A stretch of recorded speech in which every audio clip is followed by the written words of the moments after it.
Hello students, as your board exams have already started, so we are here with yet another session of Guru Mantra to boost your performance in your board exams. In this session, our experts are going to guide you how you can maximize your marks in the core subjects like science, maths and social science. Today, we are going to discuss about the tips for how to attempt the subjective questions in your paper. What can be the typical questions related to a subject? What should be the do's and don'ts during the exam? What common mistakes generally the students make during the exams? And what should be the ideal answer sheet of a winner? So for this session, we have with us our expert panel, Ashok Sharma sir for physics, Rajesh Parikh sir for chemistry, Sukesh Gupta sir for mathematics, and Dhanraj sir for social science. I welcome you all, sir, and me, Garima Nag, for biology. So starting with our discussion today, let me move on to physics. Ashok sir, generally students को ये confusion रहता है कि physics जैसे practical subject में हम किस तरह से सब्जेक्टिव क्वेश्चंस को अटेम्प्ट करें, तो इस बारे में आप कुछ बताना चाहेंगे सर? हाँ जी बिल्कुल. Hello students, I am hoping कि आपने काफ़ी सैम्पल पेपर सॉल्व कर लिए होंगे और सैम्पल पेपर जब आप सॉल्व करते हो तो आपको बहुत आइडिया तो वैसे ही लग जाता है कि क्वेश्चंस को किस तरीके से अटेम्प्ट करना है और क्वेश्चंस को किस तरीके से लिखना है और किस टाइप के क्वेश्चंस आपसे एग्जाम में जनरली पूछे जाते हैं. तो मेक श्योर कि आप सैम्पल पेपर अगर नहीं किए आपने अभी तो ज़रूर करो. अब जैसे कि मैम ने पूछा कि किस तरीके के सब्जेक्टिव क्वेश्चंस जो है फिजिक्स में जनरली पूछे जाते हैं और आपको क्या पॉइंट्स ध्यान में रखने हैं उनको अटेम्प्ट करते हुए. तो देखिए, मैं पहले 2 नंबर के क्वेश्चन की आपसे बात करता हूँ कि लेट्स से 2 मार्क्स का क्वेश्चन आपसे सब्जेक्टिव में पूछा गया. जनरली उसमें क्या होगा, या तो आपसे डेफिनेशन पूछा जाएगा या किसी चीज़ की प्रॉपर्टीज पूछी जाएंगी. तो मेक श्योर कि आप डेफिनेशन जो है जो आपने एनसीईआरटी में पढ़ा है बिल्कुल एज इट इज़ आप ट्राई करें कि वो डेफिनेशन आप एग्जाम अपने कॉपी में लिख पाएँ. दूसरा, मेक श्योर करें कि अगर आपसे प्रॉपर्टीज पूछी हैं और क्वेश्चन 2 ही नंबर का है तो ऐसा नहीं है कि प्रॉपर्टी सिर्फ आपको 2 ही लिखनी है. अगर आपको 3 या 4 प्रॉपर्टी बिल्कुल एज टू एज आती हैं, बिल्कुल करेक्ट आती है, तो आप बिल्कुल उसमें लिख सकते हो. ये मेक श्योर जरूर करें. 3 नंबर के क्वेश्चंस में अगर पार्ट्स में पूछा गया है तो पार्ट्स में तो आप उसको पक्का से आंसर करें अलग से. जैसे मान लीजिए क्वेश्चन तो एक ही है कि भाई पहला पार्ट एक क्वेश्चन का है, फिर दूसरा पार्ट है, फिर तीसरा पार्ट है, लेकिन जब आप आंसर शीट में लिख रहे हो आंसर तो मेक श्योर करें कि आप ए डालें फिर आंसर करें फर्स्ट पार्ट, बी डालें फिर आंसर करें सेकेंड पार्ट, एंड सी डालें फिर आंसर करें थर्ड पार्ट. और अगर 3 नंबर के क्वेश्चन में मान लीजिए कि एक डिफरेंस वाला क्वेश्चन आपसे पूछा गया कि डिफरेंशिएट कीजिए, तो डिफरेंशिएट में आप जो बातें ध्यान रख सकते हैं वो ये है कि आप एटलीस्ट 3 पॉइंट्स जरूर लिखें, 3 डिफरेंस के लिखें और विद एग्जाम्पल जरूर लिखें. कई बार क्वेश्चन में ऐसा खुद से नहीं लिखता वो कि एग्जाम्पल दें, लेकिन आप मेक श्योर करें कि अगर उसमें एग्जाम्पल हैं तो आप एग्जाम्पल्स को जरूर मेंशन करें. Now moving on to 5 marks question जो अपने फिजिक्स में आपसे सब्जेक्टिव में पूछा जा सकता है. तो 5 मार्क्स में भी जनरली क्या होगा, आपको चॉइस मिलेगा या तो एक तो आप पहले मेक श्योर कर लें कि दोनों क्वेश्चन आप रीड करें और जिसमें आप पूरा कंफर्टेबल हो वो अटेम्प्ट करें. अब जो भी क्वेश्चन आप अटेम्प्ट करोगे उसमें मेक श्योर करो कि वही पार्ट्स वाला पॉइंट है तो आप पार्ट्स में उसको आंसर करें. और उसमें ये भी हो सकता है कि 5 नंबर के क्वेश्चन में आपसे सब्जेक्टिव पार्ट आधा होगा, आधे में आपसे न्यूमेरिकल भी पूछा जा सकता है. तो न्यूमेरिकल की तो वैसे हम थोड़ी देर बाद अभी अलग से बात करेंगे, अभी बात हम सब्जेक्टिव की कर रहे थे. तो सब्जेक्टिव में आप ये सारे मेक श्योर करें कि आप इन पॉइंट्स को ध्यान में रखते हुए ही आंसर अटेम्प्ट करें. इससे जो है आपका एग्जामिनर पे अच्छा इंप्रेशन जाएगा. ठीक है मैम, धन्यवाद. Thank you sir. So that was so informative. हमें जानने को मिला कि किस तरह से अलग अलग वेटेज के क्वेश्चंस को हमें अटेम्प्ट करना चाहिए. तो अब हम बात करते हैं केमिस्ट्री की, और जैसे ही केमिस्ट्री का नाम आता है केमिकल इक्वेशंस को देखकर हम सबके होश उड़ जाते हैं. तो हम राजेश सर से जानना चाहेंगे कि Rajesh sir, what is the best way to guess the product of these equations and to memorise these equations? So chemistry के लिए सबसे पहले मैं बताना चाहूँगा कि 10th क्लास की जो केमिस्ट्री है that is not so big deal, because उसका इंट्रोडक्टरी पार्ट है वो 9th में आप उसको फेस कर चुके हैं. 9th में जो एटम्स एंड मॉलिक्यूल्स का जो सेगमेंट है, उसमें आपने मॉलिक्यूल्स बनाना बहुत अच्छे से सीखा है. तो उसकी प्रैक्टिस की वजह से फर्स्ट स्टेप आपने क्लियर किया है कि मॉलिक्यूल्स फ्रेम कैसे होंगे, वो बनेंगे कैसे. ओके, सो हम जो 10th में केमिस्ट्री है उसमें टोटल 5 चैप्टर है, उसमें एक डिलीटेड है, 5th पीरियोडिक टेबल। सो अब बचे 4 चैप्टर। उन रिमेनिंग 4 चैप्टर्स में से first, second and third in तीनों में इनऑर्गेनिक का पोर्शन है और इनमें जो रिएक्शंस हैं उनको आपको याद करना है, ठीक है। So coming to the first chapter remember well beginning is half done. So first chapter अगर आपने बहुत अच्छे से किया है तो उसकी कुछ रिएक्शंस आपके सेकेंड और थर्ड चैप्टर में रिपीट होती है। बहुत सी रिएक्शंस हैं, आपने देखा भी होगा, जैसे डिकम्पोजिशन में है, कार्बोनेट है, नाइट्रेट्स हैं, बहुत सारी रिएक्शंस हैं। सो ये जब आप एसिड बेस एंड सॉल्ट में एसिड के साथ रिएक्शन करवाते हैं जैसे, तो वहाँ भी आपको ये रिएक्शंस देखने को मिलती हैं। तो रिएक्शंस को याद करने का तरीका क्या है? उनको याद करने के लिए एक, जैसे फर्स्ट चैप्टर में मैक्सिमम 25 to 30 रिएक्शंस हैं, ओके, मैक्सिमम बता रहा हूँ। तो वो आपने जैसे एक पेज पे लिखा उसको, तो जैसे ही आप सेकंड चैप्टर में मूव होंगे तो उन 25 और 30 में से आपको लगेगा कि सेकंड चैप्टर में भी 5 to 7 रिएक्शंस वहाँ आपको दिखाई दे रही है। तो आपका 5 to 10% वहाँ कवर हो गया। सेकंड चैप्टर की भी इंपॉर्टेंट रिएक्शंस आपने लिखी, थर्ड चैप्टर की भी आपने रिएक्शंस लिखी। थर्ड चैप्टर है मेटल्स एंड नॉन मेटल्स, उसमें सिर्फ एक फ्लो चार्ट बहुत इंपॉर्टेंट है, वो है मेटलर्जी वाला आपका, ठीक है। सो उस फ्लो चार्ट में भी कुछ रिएक्शंस आपको मिलेंगी और वो रिएक्शंस हैं जो फर्स्ट चैप्टर से लिंक करती हैं।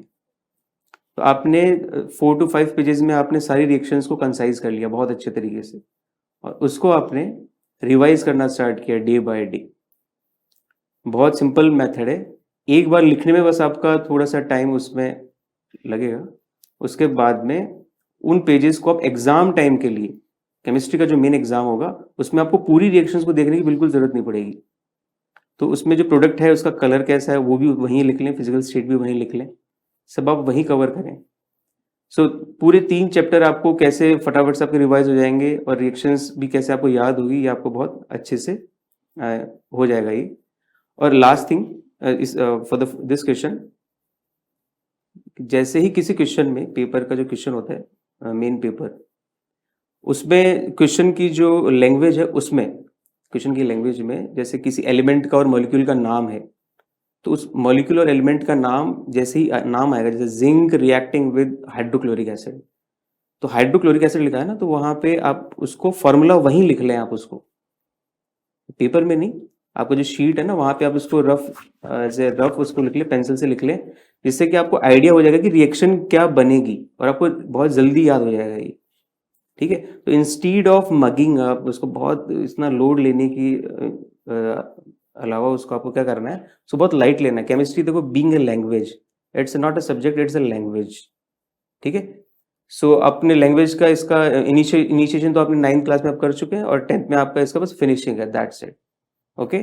Thank you sir, thank you very much. आपने इतना अच्छा बच्चों को गाइड किया और ये नोट्स बनाने वाला जो आपने पॉइंट बताया, मुझे लगता है इससे बहुत ज्यादा हेल्प मिलेगी। चलिए अब हम आगे बढ़ते हैं और अगले सब्जेक्ट की बात करते हैं, बायोलॉजी। उसके लिए मैम से हम पूछना चाहेंगे, मैम इतने सारे कंफ्यूजिंग टर्मिनोलॉजी होती है बायो में, इतने सारे वर्ड्स होते हैं, उनको कैसे लास्ट मोमेंट पे रिवाइज करें? Please guide our students. ये बात बिल्कुल सही है। जैसे बायोलॉजी के बारे में मिसकंसेप्शन भी है कि बायोलॉजी एक थ्योरेटिकल सब्जेक्ट है, तो उसमें हमें कुछ समझना नहीं है, सिर्फ रटना है। तो ऐसा नहीं होता बायोलॉजी में भी। बायोलॉजी में भी जो फैक्ट्स हैं, जैसे 10th में हमारी पूरी फिजियोलॉजी है, लाइफ प्रोसेसेस का पूरा चैप्टर हमारा फिजियोलॉजी का है, तो उसमें सिस्टम्स हैं, उन सिस्टम्स को हमें समझना है और समझ करके ही याद करना है। तो जब आप इन चैप्टर्स को पढ़ते हैं, जितने भी इंपॉर्टेंट टर्म्स हैं, उन टर्म्स को आप अलग से लिखते जाइए, जैसा हमें बाकी सब्जेक्ट्स में भी बताया गया है कि इंपॉर्टेंट टर्म्स हैं या इंपॉर्टेंट जो आपके रिलेटेड टॉपिक्स हैं, उन्हें आप लिखते जाइए अलग से। तो जब एग्जाम में हम लास्ट टाइम रिवीजन करते हैं, तो वो अलग से लिखी हुई टर्म्स हमारे लिए हाईलाइट हो जाती हैं। उसके अलावा हम ड्यूरिंग द स्टडीज ओनली अपने माइंड मैप्स तैयार करके रख सकते हैं और लास्ट टाइम रिवीजन के लिए हम अपने उन माइंड मैप्स को यूज कर सकते हैं। माइंड मैप्स को आप फ्लो चार्ट की फॉर्म्स में भी यूज कर सकते हैं कि जितने भी आपके प्रोसेसेस हैं, फॉर एग्जांपल हमने डाइजेस्टिव सिस्टम पढ़ा, तो हमारे डाइजेस्टिव सिस्टम के जो डिफरेंट पार्ट्स हैं, आप उन्हें फ्लो चार्ट की फॉर्म में याद कर सकते हैं कि starting with the mouth, buccal cavity, फिर बकल कैविटी में हमारे कौन सा प्रोसेस चल रहा है, आप उसको वहीं पे मार्क करके लिख सकते हैं। तो इस तरह से छोटे छोटे माइंड मैप्स और फ्लो चार्ट बनाकर हम पूरे सिस्टम को कंसाइज फॉर्म में रिवाइज कर सकते हैं, याद रख सकते हैं। दूसरा, इसके अलावा हम डायग्राम्स को भी चीज़ों को याद रखने के काम में और रिवाइज करने के काम में ले सकते हैं। आप सिस्टम के डायग्राम्स ड्रॉ करिए, उनको वहीं पे एक्सप्लेनेशन देते हुए 1 और 2 लाइन्स लिखकर उन्हें रिवाइज कर सकते हैं। तो बहुत ज़्यादा आपको थ्योरेटिकल सब्जेक्ट मानते हुए लंबे लंबे पैराग्राफ्स ना तो याद करते समय लिखकर अपने टाइम को लगाना है, और ना ही आंसर करते समय। जितना हो सके चीज़ों को पॉइंट्स में याद रखने की कोशिश कीजिए। आई थिंक ये माइंड मैप वाला जो मैम आपने बताया जी। है वो बहुत हेल्प करेगा बच्चों को। बिल्कुल। Thank you very much ma'am. अब हम मूव करते हैं अपने नेक्स्ट फेवरेट सब्जेक्ट की तरफ, जो है social science. Sir, social science में स्पेशली हमारा जो हिस्ट्री वाला पार्ट होता है, उस हिस्ट्री वाले पार्ट में बच्चे डेट्स को लेकर बहुत कंफ्यूज हो जाते हैं कि इतनी सारी डेट्स हैं, इतने सारे ईयर्स हैं, तो हम कैसे उन्हें याद रखें। तो उसके लिए कोई टिप्स देना चाहेंगे sir? Thank you ma'am. Hello students, मैं आप सबको बताना चाहता हूँ कि देखो, डेट से रिलेटेड क्वेश्चन जो आ सकते हैं वो आपके सब्जेक्टिव में 1 मार्क्स में आ सकता है या फिर ऑब्जेक्टिव में आ सकता है। बाकी 3 मार्क्स 5 मार्क्स में डेट से रिलेटेड क्वेश्चन नहीं आएगा। और डेट से रिलेटेड जो भी क्वेश्चन आएंगे वो बहुत इंपॉर्टेंट डेट्स के आएंगे। उसके लिए हिस्ट्री के हर एक चैप्टर के अंदर टाइमलाइन दे रखी है, वो टाइमलाइन आप देख लें। और वैसे भी अपन इंपॉर्टेंट डेट्स आपके साथ डिस्कस कर चुके हैं, बैटल ऑफ वाटरलू और ट्रीटी ऑफ वियना। इन सब ये सारी डेट से related he question, treaty of Constantinople, इनसे रिलेटेड ही क्वेश्चन बन सकते हैं। तो एसएसटी का मैं पूरा बता देता हूँ उनको बच्चों को। पहला आपका ऑब्जेक्टिव हो गया। ऑब्जेक्टिव के बाद में सब्जेक्टिव के 2 मार्क्स के, 4 मार्क्स के, 5 मार्क्स के क्वेश्चंस आएंगे। अब आपको ये ध्यान रखना है, 2 टाइप के अपने मेनली क्वेश्चंस बनते हैं। एक डायरेक्ट क्वेश्चंस बनता है, एक इनडायरेक्ट क्वेश्चन बनता है।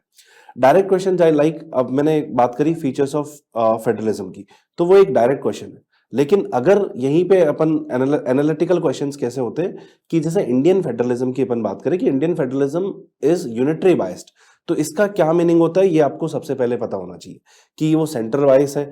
इसमें आपको फीचर्स नहीं लिखने हैं। अगर आपको फीचर्स ही आते हैं तो फीचर्स की टोन ऐसे लिखनी है कि ये एनालिटिकल क्वेश्चन का प्रॉपर आंसर दे पाए। तो ये चीजें आप ध्यान रख सकते हैं। डेट्स के लिए फिर से आप शॉर्ट नोट्स जो आपने बनाए हैं उनको देख लीजिए। तो डेट्स रिलेटेड जितने भी क्वेश्चंस होंगे वो आपके डेफिनेटली सही हो जाएंगे। आप कॉन्फिडेंस रखिए। सारी डेट्स जो चैप्टर के अंदर होती है वो सिर्फ आपको टाइम रेफरेंस देने के लिए होती है, वो सारी एग्जाम में नहीं पूछी जाती। एग्जाम में जो पूछी जाएगी वो बहुत कम डेट्स होती है एक चैप्टर के अंदर से, 3 या 4 मुश्किल से मैं बोल सकता हूँ। इतना मैं डेट्स रिलेटेड और ये इंफॉर्मेशन मैंने आपको एसएसटी में दी। इसके अलावा भी और भी कोई चीजें हैं तो अपन हेल्पलाइन नंबर के थ्रू और आपके डाउट्स काउंटर लगे हुए हैं, वहां पे टीचर्स आपको मिल जाएंगे, उनके थ्रू आप डिस्कस कर सकते thank you sir, Thank thank you so much. तो बच्चों, जैसा आपने देखा, सर ने आपको कहा have confidence in yourself, believe in yourself. तो डेट से डरने की बिल्कुल भी बात नहीं है। ये छोटी मोटी चीजें हैं जो आप आसानी से ओवरकम कर सकते हैं। So with this we again move to physics. और अशोक सर, हम ये पूछना चाहेंगे फिजिक्स में कि फिजिक्स को लेकर बच्चों के न्यूमेरिकल्स को लेकर बहुत ही हवा बना रखा है बिल्कुल। कि फिजिक्स है, न्यूमेरिकल्स हैं, हम कैसे करें, हमें तो आते नहीं हैं, सॉल्व नहीं होते। बहुत सारे कंफ्यूजन्स बच्चों के दिमाग में रहते हैं। तो जनरली आप क्या सजेस्ट करेंगे कि हमें न्यूमेरिकल्स कैसे अटेम्प्ट करने चाहिए? जी देखिए बच्चों, अगर हम न्यूमेरिकल की बात करते हैं तो जैसे मैंने पहले बोला था, वैसे तो आप जितनी प्रैक्टिस करोगे ना तो आपको चीज़ें आसान लगने लगेंगी।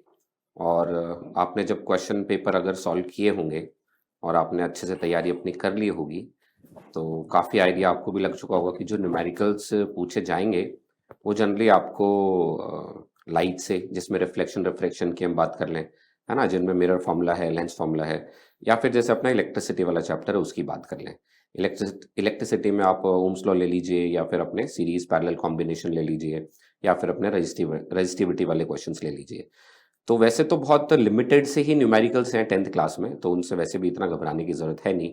और क्योंकि आप 10th में मैथ्स की भी काफ़ी अच्छे से तैयारी करते हैं तो आई होप कि आप न्यूमेरिकल से डील करना तो अब तक सीख गए होंगे, है ना। और छोटी छोटी बातों को ध्यान में रख के न्यूमेरिकल को करेक्ट किया जा सकता है। वो छोटी छोटी बातें क्या है, मैक्सिमम बच्चे क्या गलती करते हैं, एक तो यूनिट का ध्यान नहीं रखते कई बार।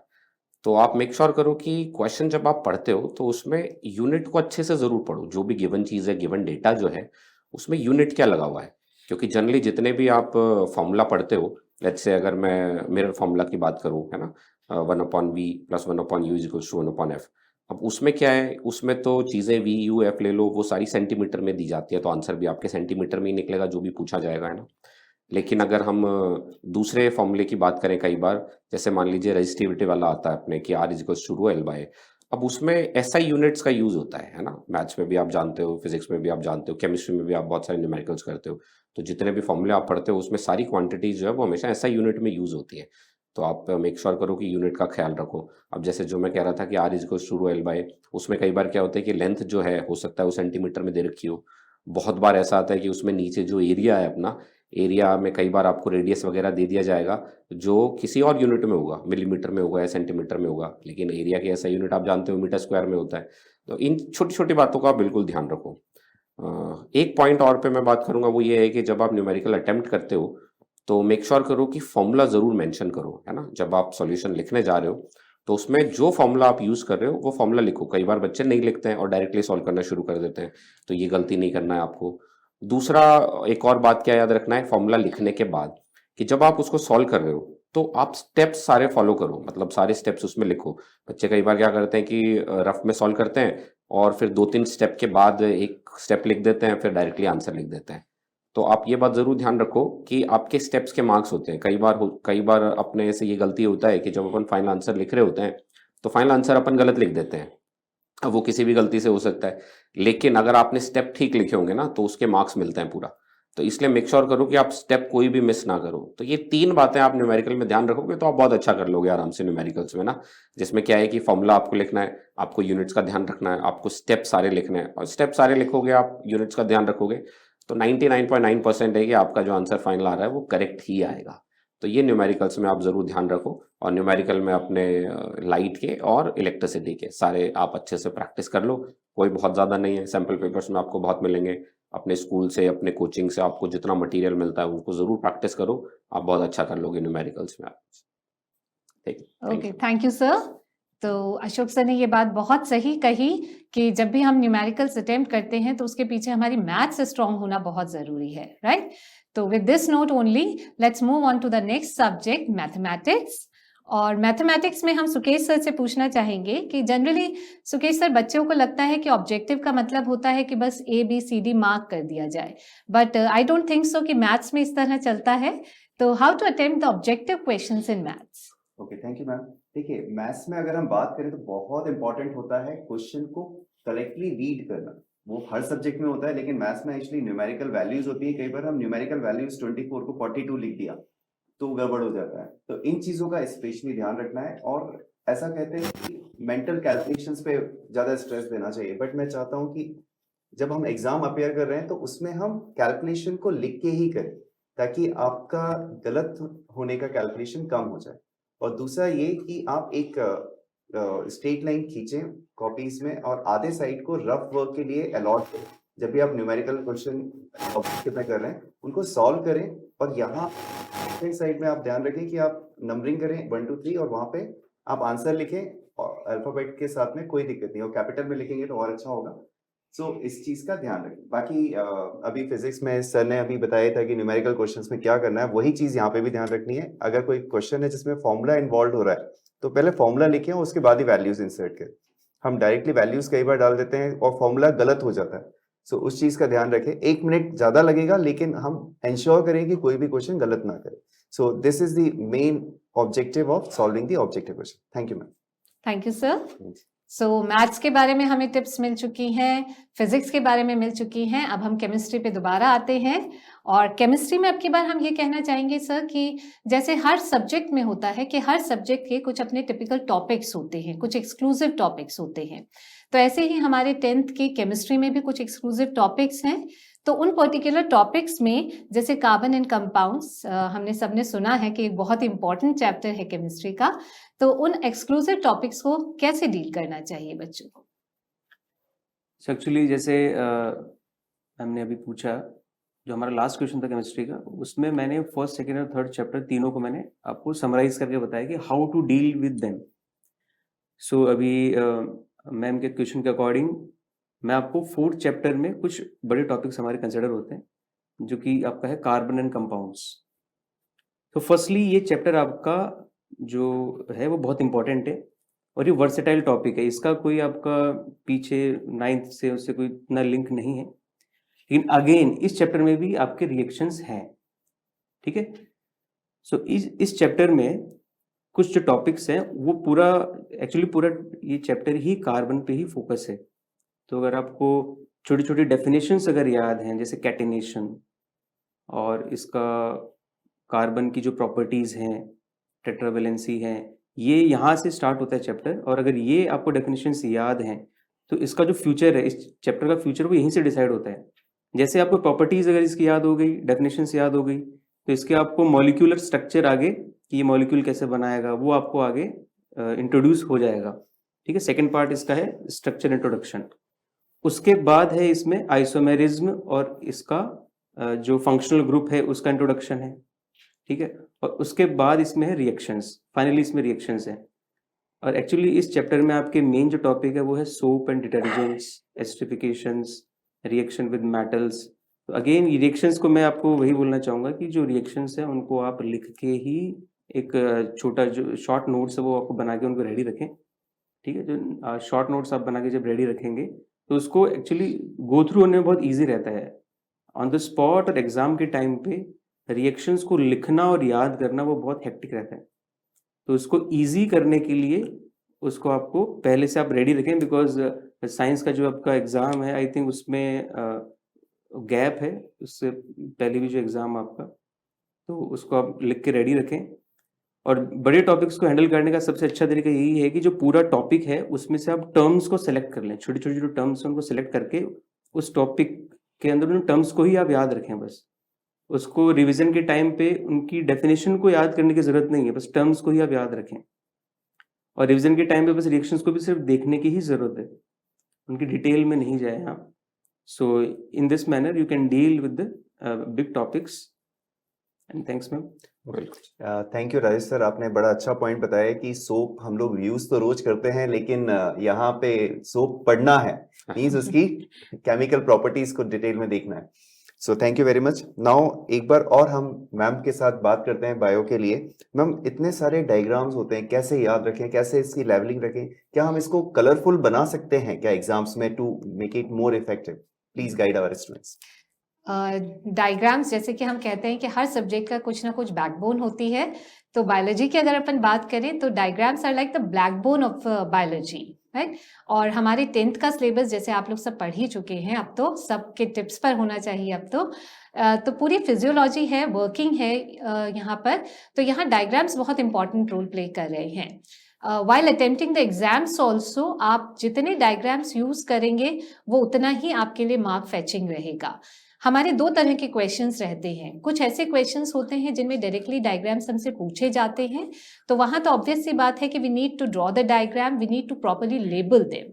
तो जैसा सर ने कहा कि हमें बहुत ज़्यादा कलरिंग यूज करने की कतई ज़रूरत नहीं है, क्योंकि sometimes we devote a lot of time in colouring and decorating the diagrams, but that is not at all required.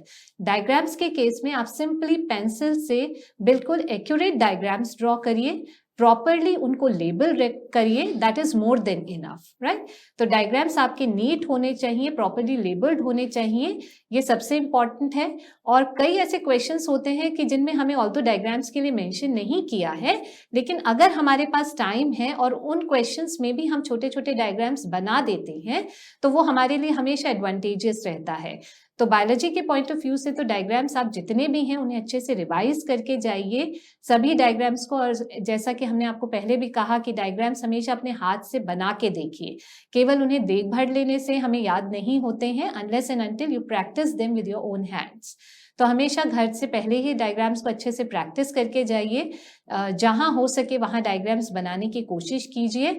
और जैसा पहले भी हमने बताया कि अगर थ्योरेटिकल क्वेश्चन है, कोई 5 मार्क का क्वेश्चन है जिसमें although it is not mention to draw the diagram और आपके पास टाइम कम है, तो आप उस क्वेश्चन को भी अगर डायग्राम की मदद से अटेम्प्ट कर लेंगे, डायग्राम में ही उस क्वेश्चन की डिटेल्स को मेंशन कर देंगे, तो वो क्वेश्चन भी आपके लिए बहुत ज्यादा एडवांटेजेस और मार्क फेचिंग रहता है। So diagrams are always good for your biology point of view, लेकिन उनके अच्छे से ड्रॉ करना विद एक्सक्लूसिवली विद पेंसिल, बहुत ज़्यादा कलर्स यूज़ नहीं करने हैं, स्पेशली स्केच कलर्स तो बिल्कुल यूज़ नहीं करने हैं, क्योंकि वो हमेशा आपकी शीट के बैक में मार्क छोड़ देते हैं और आपको लिखने में दिक्कत करते हैं, तो वो तो बिल्कुल अवॉइड हमें करना चाहिए। और इस पॉइंट को हम 2-3 और पॉइंट्स यहाँ पे मेंशन करना चाहेंगे, स्ट्रेस करना चाहेंगे कि जनरली जैसे अपने बायो में डिफरेंशिएट के क्वेश्चंस आते हैं, तो इन डिफरेंशिएटिंग क्वेश्चंस को हमेशा टैबुलर फॉर्म में डिफरेंशिएट करके बताइए rather than writing them in paragraphs, right?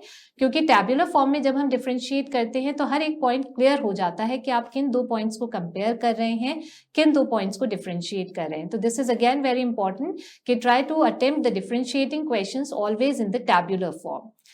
दूसरा एक बात कि जितने भी आपके आंसर में इंपॉर्टेंट पॉइंट्स हैं उन्हें हाईलाइट करने का याद रखिए, क्योंकि जब भी एक एग्जामिनर आपकी कॉपी चेक करता है तो उसके लिए बहुत ही इजी रहता है अगर वो हाईलाइटेड पॉइंट्स उसको पहली ही नज़र में दिख जाते हैं, तो मार्क्स देना उसके लिए बहुत आसान हो जाता है। वो समझ जाता है कि हाँ, बच्चे को कॉन्सेप्ट की नॉलेज है।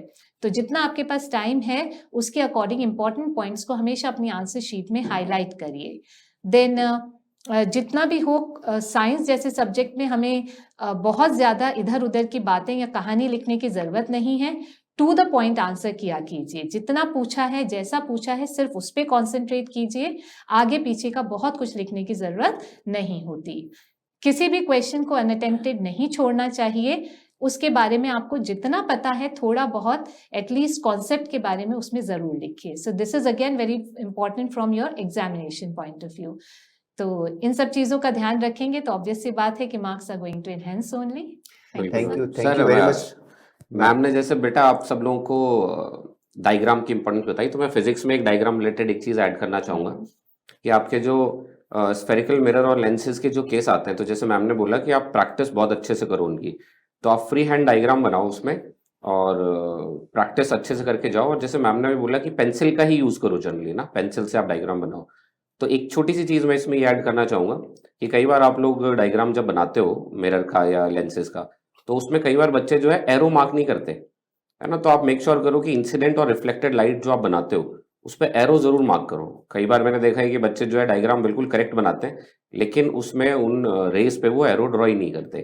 तो ये छोटा सा मैंने सोचा कि ऐड कर दिया जाए। तो आप बेटा सब लोग इस बात का जरूर ध्यान रखें कि फिजिक्स में भी जो है डायग्राम की अच्छे से प्रैक्टिस करो, और अगर आप स्फेरिकल मिरर्स या लेंसेज के जितने केसेस आते हैं वो एटलीस्ट आप 4-4, 5-5 बार प्रैक्टिस कर चुके हो, अपने हाथ से बना चुके हो, और एरो का जरूर ध्यान रखो, है ना, रिफ्लेक्ट इंसिडेंट और रिफ्लेक्टेड लाइट्स के अंदर। ये मैं ऐड करना चाहता था। Thank you sir. So as sir said कि practice practice practice makes a man perfect. तो हर सब्जेक्ट के लिए जो की वर्ड है वो है practice, right? So with this note we move again to SST social sciences हमारे। तो सोशल साइंस में सर हम ये पूछना चाहेंगे अब कि जितने भी एनालिटिकल क्वेश्चंस होते हैं तो उन क्वेश्चंस को अटेम्प्ट करने का क्या तरीका होता है, बच्चे किस तरह से उन क्वेश्चंस के बारे में सोचें और आंसर करें? Thank you ma'am. देखिए बच्चों, अपन पहले वाले डिस्कशन में अपन डिस्कस कर चुके हैं कि डेट्स से रिलेटेड कैसे जो भी प्रॉब्लम है उनको कैसे सोल्व करें, टाइमलाइन पढ़ना है। उसके बाद में मैंने आपको एक एनालिटिकल क्वेश्चन बताया था, दैट इज फेडरलिज्म से रिलेटेड। अब मैं मैम के इस क्वेश्चन को पूरा डिटेल में एक्सप्लेन करता हूँ आपको, सारे सब्जेक्ट से रिलेटेड। आपको कैसे एनालाइज करना है किसी भी क्वेश्चन को, वो मैं आपको बताऊँ। जब भी क्वेश्चन हिस्ट्री से रिलेटेड आए तो आपको 3 एस्पेक्ट सोचने, सोशल, इकोनॉमिकल, पॉलिटिकल। वही रीजन होते हैं, वही कॉन्सिक्वेंसेज होते हैं, और एक उसमें इमीडिएट कॉज आपको ऐड करना है according to the tone and the demand of the question. Ma'am इसके बाद में अगर अपन पॉलिटी की बात करें तो पॉलिटी में भी 3 एस्पेक्ट अपन ले सकते हैं, 3 डिफरेंट एस्पेक्ट्स के बारे में आप सोच सकते हैं, जुडिशियरी, एग्जीक्यूटिव और लेजिस्लेचर। तो इससे भी आपका एक्चुअली कई बार क्या होता है मैम कि बच्चों को ये समझ नहीं आता कि अपन सोचे क्या, इसके आगे पॉइंट क्या होगा। तो ये 3 चीजें आपको बड़े बड़े एस्पेक्ट दे देगी और उससे आपका कुछ ना कुछ जुडिशियरी, एग्जीक्यूटिव और लेजिस्लेटिव से रिलेटेड निकल के आ जाएगा। फिर अपन अगर इकोनॉमी की बात करें तो इकोनॉमी में भी 3 सेक्टर होते हैं ma'am, primary sector, secondary sector, tertiary sector. अगर आप सेल्फ हेल्प ग्रुप पढ़ रहे हैं, जैसे मान लो कि सेल्फ हेल्प ग्रुप का एक क्वेश्चन आया, तो इसमें प्राइमरी में क्या प्रोडक्टिविटी हो सकती है, सेकेंडरी में क्या हो सकता है, टर्सरी में क्या हो सकता है, ये आप सोचेंगे तो आपका ऑलरेडी क्वेश्चन बहुत डाइवर्सिफाइड हो जाएगा और आप मैक्सिमम मार्क्स आप फेच कर पाएंगे। एक और मैं स्टूडेंट से रिक्वेस्ट करना चाहता हूं कि देखो बच्चों, जब आप एग्जाम देने आए गए, आपको 3 घंटे एफर्ट करना ही पड़ेगा, और एक ऐसा सब्जेक्ट है जिसमें आपको बहुत ज्यादा नॉलेज नहीं ले पाते कई बार। तो आपको एक चीज तो समझो आपको कि आपको लिखना है, क्योंकि ये सब्जेक्ट है जिसमें आपको बहुत लिखना पड़ेगा। तो आप घर से मतलब एकदम प्रिपेयर होके आए कि सारा अपन वहां पे लिखने में कोई कंजूसाई नहीं करनी है। तो कई बार बच्चे मैंने देखता हूँ सर, 3 मार्क्स का अगर क्वेश्चन होता है तो उसको 1 लाइन, सेकंड लाइन और 3 बहुत छोटा छोटा लिख देते हैं। तो ये जनरली मैं आपको एज ए टीचर बताना चाहता हूँ कि हम टीचर बच्चों को मार्क्स देना चाहते हैं, अब बच्चे मार्क्स फेच करना चाहते हैं कि नहीं करना चाहते, ये उन पे डिपेंड करता है। तो इसलिए अगर 3 पॉइंट लिखा होगा तो मैं कैसे मार्क्स दूंगा बताओ। 3 लाइन लिखी होगी 3 मार्क्स में, तो आप कम से कम 1 पॉइंट में 2 या 3 लाइन ऐड करें, उसके बाद सेकंड पॉइंट में 2-3, लास्ट वाले में 1-2 चलेगा, बट स्टार्टिंग के जो पॉइंट है वो आप अच्छे से लिखें। तो मैंने आपको हिस्ट्री का बता दिया, पॉलिटी का बता दिया, और आपको इकोनॉमी का बता दिया। ज्योग्राफी में टू द पॉइंट आंसर ही लिखने हैं। ज्योग्राफी थोड़ा डिफिकल्ट सब्जेक्ट है, स्पेशली 10th के लिए, क्योंकि 9th में तो बहुत सारे कॉन्सेप्ट थे। क्लाइमेट जो आपने सीखे, मैंने आपको 100 लाइन आइसोहाइट लाइन बताया, उनसे कैसे आपको क्रॉप्स वगैरह याद करनी है। तो यहाँ पे मैं थोड़ा सा आपको बताना चाहता हूँ कि एग्रीकल्चर जैसा चैप्टर है उसके आप शॉर्ट नोट्स बनाएं, वो लास्ट में पढ़ के जाएं। जनरली हम डूज एंड डोंट्स में ये सजेस्ट करते हैं कि लास्ट में आपको कुछ नहीं पढ़ना चाहिए, बट मैं आपको इसके अपोजिट सजेस्ट करता हूं कि आप एग्रीकल्चर वाले जो इंपॉर्टेंट फैक्ट्स आपने नोट करें वो लिखिए। और इसमें कोई ज्यादा याद करने की जरूरत नहीं है, एक क्रॉप लीजिए, उस एक इंपॉर्टेंट क्रॉप के 3 फैक्ट याद कर लीजिए। 3 फैक्ट आपको वैसे ही याद आ जाएंगे, लाइक कि कौन से टाइप का क्रॉप है, रबी क्रॉप है, खरीफ क्रॉप है, रेनफॉल याद रह जाएगा। जो आउट ऑफ द बॉक्स अगर पॉइंट्स आप अगर शॉर्ट नोट्स में लिख सके तो उनको रिवाइज कर लीजिए, कॉन्फिडेंस के साथ एग्जाम दीजिए, आपका पेपर अच्छा होगा, आपका प्रिपरेशन अच्छी है, ये ही आपको कॉन्फिडेंस रखना है। बिल्कुल रिलैक्स रहिए एग्जाम के टाइम। एग्जाम जैसे आपने प्री बोर्ड दे रखे हैं, आपने पहले भी एलन में प्रैक्टिस करी होगी, स्कूल में प्रैक्टिस करी होगी, तो आपने बहुत अच्छी प्रैक्टिस कर रखी है, तो चीज की बिल्कुल चिंता करने की आपको जरूरत नहीं है। Thank you very much ma'am. Thank you sir, thank you so much. So ये बिल्कुल सही बात कही सर ने कि हमें एग्जाम से पहले अपने आप को इतना रिलैक्स रखना है कि हम अपनी सारी energy during the exam use कर सके। आपको बिल्कुल भी लिखने में कोताही नहीं बरतनी है, बिल्कुल भी लेजीनेस नहीं दिखानी है। जितना आपके पास कंटेंट है उतने पूरे कंटेंट को आप लिखिए, बिकॉज एज सर सेड कि being a teacher we all want to give the marks, right. तो टीचर को तो मार्क्स देने ही हैं, आप हमें मौका दीजिए, टीचर्स को मौका दीजिए, उनसे मार्क्स छीन के लेके जाइए, इतना कंटेंट आप लिखिए, right. So thank you again sir. अब हम बात करते हैं अगेन हमारे फेवरेट सब्जेक्ट मैथ्स की। तो जितने ये थ्योरेटिकल सब्जेक्ट्स हैं इनके बारे में तो हमें बहुत टिप्स मिल चुकी हैं कि ऐसे लिखना है, वैसे लिखना है, ये लिखना है, वो लिखना है, लेकिन मैथ्स जैसे प्रैक्टिकल सब्जेक्ट में हमें किस तरह से किन किन पॉइंट्स को याद रखना है while attempting the paper, because we have a variety of questions, variety of topic in maths, right. तो मैथ्स में हमें इन सभी टॉपिक्स को अटेम्प्ट करते हुए अपने पेपर में किन किन चीजों का ध्यान रखना है, किन पॉइंट्स को ध्यान रखना है, हम सर से पूछना चाहेंगे। Thank you ma'am. ठीक है, प्रैक्टिकल हमने फिजिक्स में भी बात किया, मैथ्स में भी है, और इसमें सबसे इंपॉर्टेंट है कि आपकी थ्योरी कंप्लीट हो, तभी आप प्रैक्टिकल क्वेश्चंस कर पाएंगे। मतलब बहुत सारे क्वेश्चंस होते हैं जिसमें न्यूमेरिकल क्वेश्चन है, ऑब्वियसली मैथ्स पूरे न्यूमेरिकल है, लेकिन कुछ टॉपिक होते हैं जिसमें यूनिट बेस्ड क्वेश्चंस होते हैं, जैसे सरफेस एरिया, वॉल्यूम, जिसमें कुछ क्वेश्चंस होते हैं। तो आपको उन चीजों का ध्यान रखना है कि उनके फॉर्मूले गलत ना लिखें, पहली चीज। दूसरा, उनमें जो वैल्यूज पुटअप कर रहे हैं वो क्वेश्चन को क्रॉस करके आपने एक बार क्वेश्चन पढ़ा, रीड किया, समझ में आ गया, आपने उसके डेटा लिख लिया, और डेटा लिखने के बाद उनको को रिलेट करें कि पूछा क्या गया है और गिवन क्या है। तो इससे आपको क्लियर अंडरस्टैंडिंग हो जाएगी कि आपको क्वेश्चन में करना क्या है। यही फिजिक्स में भी लॉ वर्क करता है कि गिवन क्या है और पूछा क्या गया है, इसके बीच में अगर को रिलेट कर लिया, सही फॉर्मूला आपने फाइंड आउट कर लिया, आपका क्वेश्चन 100% सही होगा। ऑब्जेक्टिव क्वेश्चंस का जैसे मैंने बताया था, एक पॉइंट यहाँ पे ऐड भी करना चाहूंगा। कुछ क्वेश्चंस होते हैं जिससे हमें क्लियरली समझ में नहीं आता कि आंसर क्या होगा, तो उसको हम ऑप्शन से भी क्रॉस चेक कर ले, शायद कई बार ऑप्शन से भी हम आंसर निकाल पाते हैं, क्योंकि ऑब्जेक्टिव क्वेश्चन में केवल आंसर लिखने के मार्क्स मिलेंगे, सॉल्यूशन के मार्क्स नहीं मिलेंगे, लेकिन सब्जेक्टिव में डिटेल के मार्क्स मिलेंगे, स्टेप्स के मार्क्स मिलेंगे, जैसे कि फिजिक्स में सर ने बहुत डिटेल में बताया था। सो वही चीज यहाँ पे भी आपको बहुत ज्यादा ध्यान रखनी है। सो विद दिस आई बिलीव आप लोग बिल्कुल प्रिपेयर्ड हैं, आराम से आप निश्चिंत होके जाएं, जैसे कि सर ने भी बताया अभी, और आप जितना रिलैक्स रहेंगे उतना बेटर परफॉर्म करेंगे एग्जाम में। Thank you. Thank you sir. तो अब हमारे पास सभी सब्जेक्ट से रिलेटेड टिप्स इकट्ठी हो चुकी हैं, what we need to do in physics, in chemistry, social science, maths, biology. तो ये तो बात हुई सब्जेक्ट स्पेसिफिक, लेकिन इसके अलावा भी बहुत सारी चीजें होती हैं जो हमें एग्जाम से जस्ट पहले और during the exams we need to take care. So there are certain dos and don'ts which we need to take care while we are preparing for the exam as well as while we are appearing for the exam. So I would request sir to please put some light on these facts. Thank you ma'am again.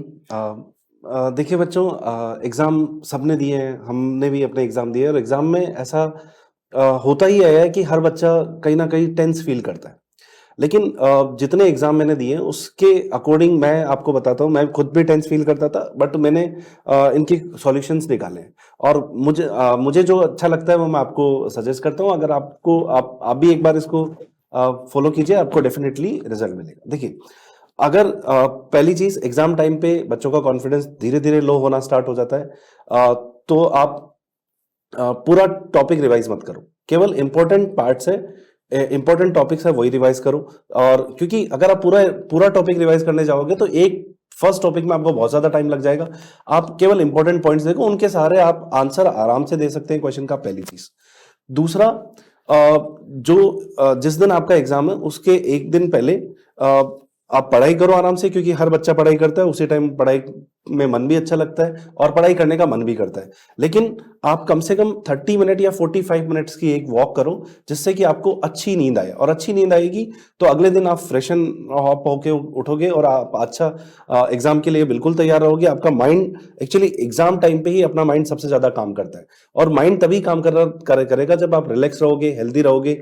तो इसलिए exam के एक दिन पहले evening में आप 30 to 45 minute का walk करें ताकि आपको नींद आ जाए। मेरे साथ भी एक्चुअली सर, मैं जब 10th बोर्ड में आया था तो मैं आपको एक इंसिडेंट शेयर करता हूँ कि इंग्लिश से मेरे को थोड़ा ज्यादा डर लगता था, तो उसमें how beautiful is the rain एक करके एक पोएम थी, तो मैंने इंग्लिश पूरा पढ़ा और मेरे को 11 बजे मेरे को सोना था, पर मेरे को नींद नहीं आई, तो मैं 3 बजे फिर उठा।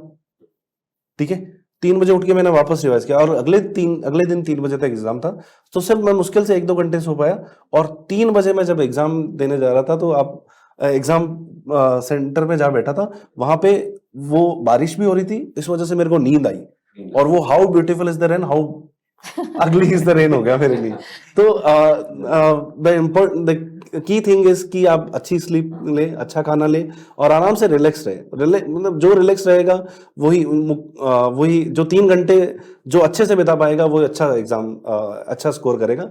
और मेरी तरफ से आप सबको शुभकामनाएं। आप सारे टीचर्स आपके साथ हैं, पेरेंट्स आपके साथ हैं, सब लोगों का आपके साथ सपोर्ट है, तो आप डेफिनेटली अच्छा करेंगे। Thank you ma'am. Thank you sir. Sukesh sir, आप कुछ हमारे बच्चों को अपनी गाइडलाइंस देना चाहेंगे? डेफिनेटली मैम, यहाँ पे आपने आज अपना मतलब फर्स्ट एग्जाम आप अपेयर कर चुके होंगे, तो जब आप अपना सेकंड एग्जाम देंगे तो उसमें आप अगले मतलब 15 मिनट का जो है उसको कैसे यूटिलाइज करते हैं। आई सजेस्ट आप 15 मिनट जो मिल रहे हैं केवल वो reading time, as you know आपकी कॉपी उस टाइम सील होती है, आप लिख नहीं सकते, पेन पेपर कुछ यूज नहीं कर सकते, केवल आप रीड कर सकते हैं। तो इंस्ट्रक्शंस को रीड करें, अगर कोई नया इंस्ट्रक्शन ऐड हुआ है तो वो भी आप टेक केयर करें। दूसरा सबसे इंपॉर्टेंट, उस टाइम आप सेक्शंस को चेक कर लें कि आपके कौन कौन से सेक्शंस हैं और उसमें से कौन सा सेक्शन आप सबसे पहले अटेम्प्ट करने वाले हैं, जिसमें आप सबसे ज्यादा कॉन्फिडेंट है उसको सेक्शन वाइज अटेम्प्ट करें, वो बहुत आपको हेल्प करेगा। सीक्वेंस वाइज अटेम्प्ट करें, वो और इजी रहेगा एज फार एज पॉसिबल। और इंपॉर्टेंट है कि आप 15 मिनट में ऑलमोस्ट 8 से 10 ऑब्जेक्टिव क्वेश्चन भी सॉल्व कर पाएंगे जो आपका एक्चुअल टाइम सेव करे। तो ये 15 मिनट आपके लिए एक तरीके से मेक और ब्रेक वाला टाइम होगा, जब आपको लगेगा कि हाँ ये पेपर आपको बहुत अच्छे से आता है, और उसी कॉन्फिडेंस के साथ आप पूरे पेपर को बहुत आराम से अटेम्प्ट कर पाएंगे और सब्जेक्टिव क्वेश्चन में बहुत ज्यादा टाइम भी मिल पाएगा। एंड एक और चीज यहाँ पे ऐड करना चाहेंगे, जो आप ऑब्जेक्टिव क्वेश्चंस के आंसर्स हैं उनको हमेशा कैपिटल लेटर में लिखें, क्योंकि कई बार हम स्मॉल लेटर में लिखते हैं, हैंड राइटिंग डिटेक्शन के कारण कई बार ए का डी होना बहुत छोटा सा होता है प्रॉब्लम, और उसके साथ में आप उसको डिटेल में भी लिखें कि वो आंसर है क्या। So these are the things you need to keep in your mind. And word limit definitely सारे टीचर्स ने बताया है, हर सब्जेक्ट के अपने अपने रूल्स हैं और सारे टीचर्स ने बहुत डिटेल में बताया है, ये डेफिनेटली आपको हेल्प करेंगे। थैंक यू एक पॉइंट मैं ऐड करना चाहूंगा सर। मैं जो सर ने बताया कैपिटल लेटर्स का और सेक्शन वाइज, एक्चुअली जब मैं कॉपी चेक करता हूँ तो मुझे बहुत दिक्कत आती है। कई बार बच्चे क्या है केवल रेस्पॉन्स नहीं लिखते हैं, केवल सेंटेंस लिख देते हैं, तो मुझे देखना पड़ता है कि वो सही है कि नहीं है। मैं जब भी ऑब्जेक्टिव क्वेश्चन चेक करता हूँ ABCD मैं याद कर लेता हूँ, BBA BCD है, और उसी के अकॉर्डिंग करता हूँ। तो आपको ये ध्यान रखना है टीचर को कोई परेशानी नहीं होए वाइल चेकिंग योर कॉपीज, और क्योंकि अगर उसको परेशानी हो वो इरिटेट होगा वो मार्क्स आपके काट सकता है। वो खुश रहेगा, आप खुश रहोगे डेफिनेटली। ये बिल्कुल सर ने सही बात कही है।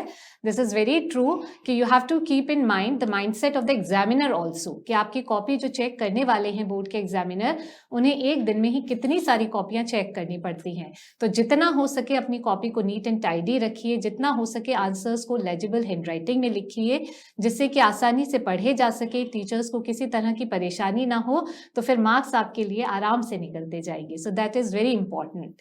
अब हम राजेश सर से कहेंगे कि राजेश सर अपना थोड़ा सा गुरु ज्ञान हमारे बच्चों तक पहुंचाइए। सो केमिस्ट्री में जैसे मैंने आपको डिस्कस किया ही है अभी। सो अब बारी आती है पेपर अटेंड करने की। जैसे आप पेपर राइट करते हैं तो उसमें एक्चुअली क्या होता है, स्पेलिंग का बहुत बड़ा मेजर इशू रहता है। आप क्या करते हो एग्जाम टाइम में, आप फोकस हैं बिल्कुल, लेकिन एक हेजिटेशन और एक जल्दीबाजी में स्पेलिंग रनिंग हैंड में आप मिस्टेक कर देते हैं, तो उसका बहुत ध्यान रखें। स्पेलिंग्स आपको केयरफुल रहना है। मार्क्स चलो हम ये कंसिडर कर लेते हैं कि बोर्ड में साइंस सब्जेक्ट में स्पेलिंग का इतना इशू नहीं है, लेकिन अगर सिंगल पेज या सिंगल क्वेश्चन में 3 to 4 या उससे ज़्यादा स्पेलिंग से अगर मिस्टेक होती है तो दैट कैन बी एक्सक्यूज कि आपके मार्क्स काटे जाएं।